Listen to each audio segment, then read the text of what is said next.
Sa ganda ng mga kandidata ng Miss Kapatagan at 2025, humanga si Christopher Martin sa kanyang pagbisita sa Lanao del Norte, kundi pati na rin sa lasa ng kanilang proud delicacy.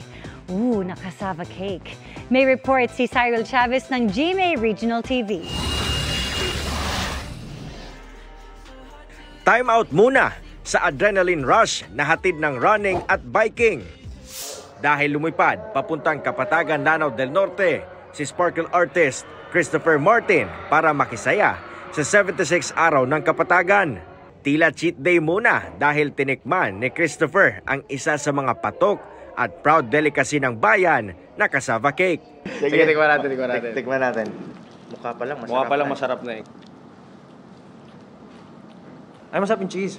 Tok-tok, masarap. Creamy siya. Hindi siya yung usual, yung in-expect ko, hindi ganun yung kinain ko. Parang in-expect ko, typical cassava cake. Hindi, totoo nga masarap. Ano siya? Creamy. Mas more on the creamy side yung cassava cake, no? Pinakilig rin niya ang Kapuso fans.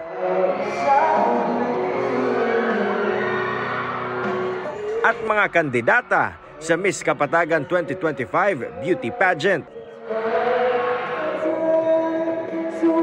Ay, mainit na mainit. Sobrang init na pagtanggap. Sabi ko nga, ito yung nilook forward ko every time na mag-regional.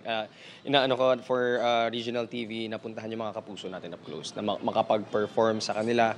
Kasi in a way, ito na lang din yung parang pagbabalik natin sa kanila sa pagsuporta sa network natin. Sa huli, nakoronahang Miss Kapatagan 2025, si Ram Francine Mengito.